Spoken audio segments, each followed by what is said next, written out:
When you stop thinking, reality finally shifts for you.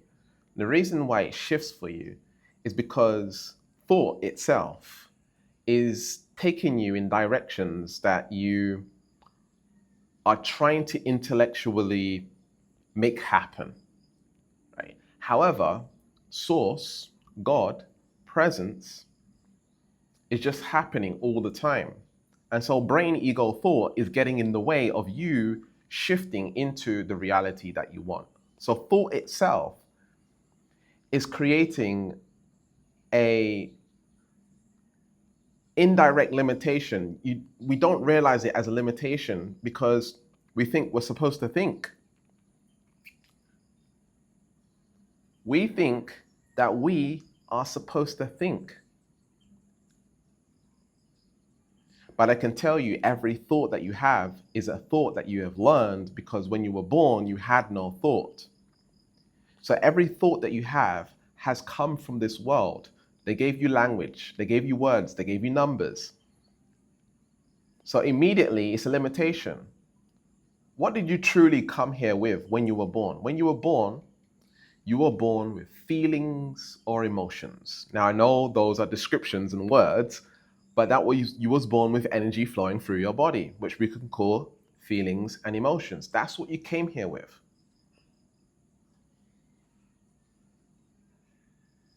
And so we have to acknowledge and realize that thinking itself is always a lie, is always going to take you in a direction that leads to suffering.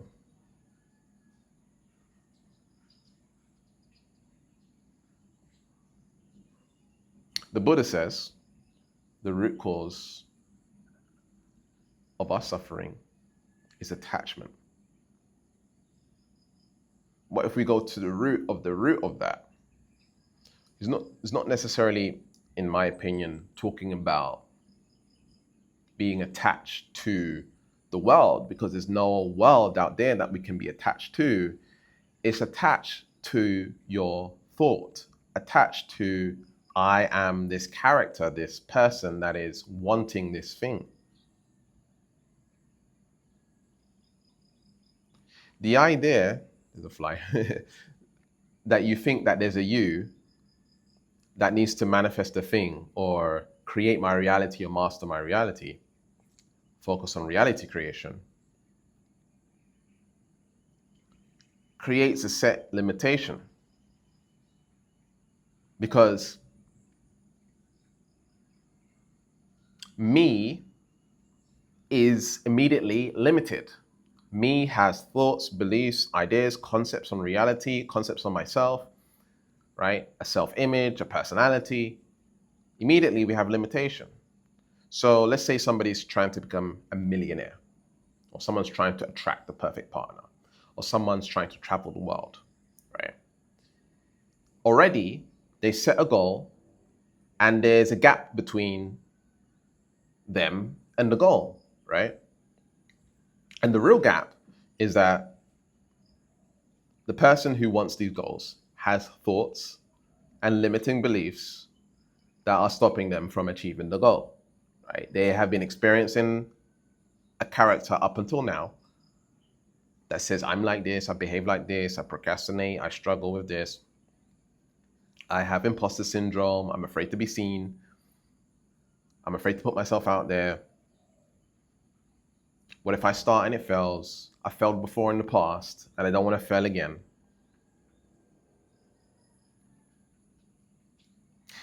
All of these are characteristics of the character, right? Thoughts from the character. And so immediately we have limitation towards your goal. However, if you realize yourself as source, that you are not the thoughts at all, and you realize that you were born with no thoughts, where are the limitations? Can you find them? Can you find the limitations if there's no thought? No, because when you eradicate all thoughts, there can be no limitation. You're just going to do stuff. You're just going to take action. You're not going to care about being seen. You're not going to care about imposter syndrome. You're not going to care about when I failed in the past or it didn't go well. You know, can you imagine back in the day we had the hunter-gatherers, right? Gonna hunt some food. Can you imagine they have a limiting belief about hunting and building their tribe or whatever it is? It doesn't exist because there's not so many thoughts about what's possible for me and how hard this is going to be and how challenges it's going to be, right? It's just making stuff happen. It's just making stuff happen. It's just making stuff happen.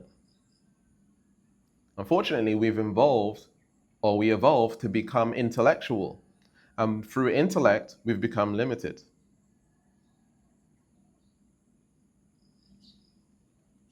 I'm sorry, but emotional intelligence is the new sexy. Intelligence, in terms of IQ, is a limitation to our reality, a limitation to ourselves. And we have to begin to transcend that you are more than you're thinking, you are more than your memory. Because all intellect is, in reality, is a very good memory. And how you navigate that memory. You've learned information from the world, right? You've been able to remember it, and the way it's organized in your mind, and you're able to regurgitate, retain, and comprehend, and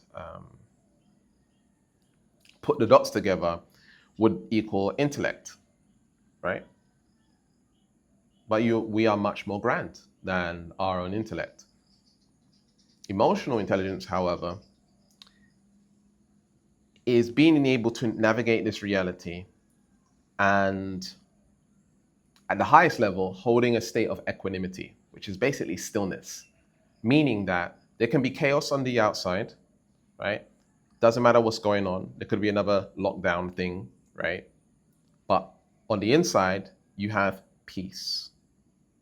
You're able to hold a state of equanimity and peace and stillness despite what's going on. If there's chaos on the outside, on the inside, I have peace.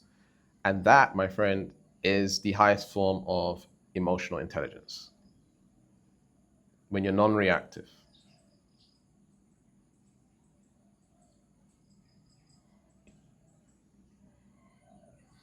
And that space requires one to practice being presence, practicing being source, practicing remembering who you really are.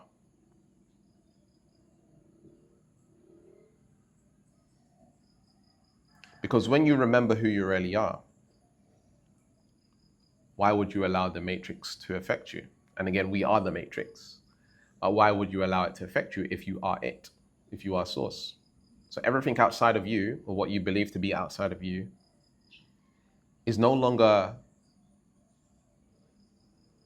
taking your power.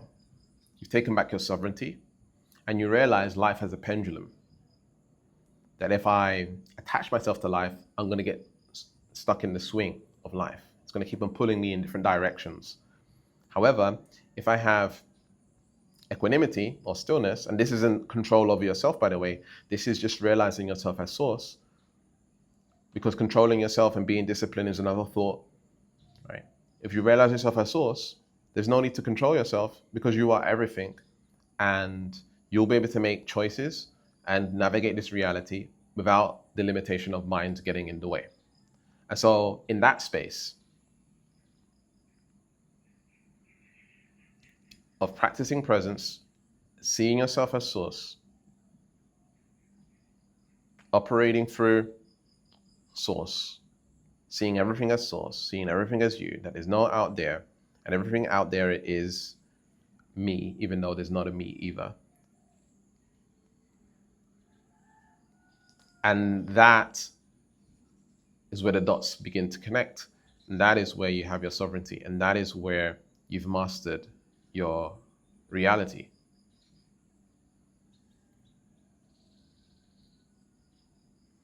And in that space,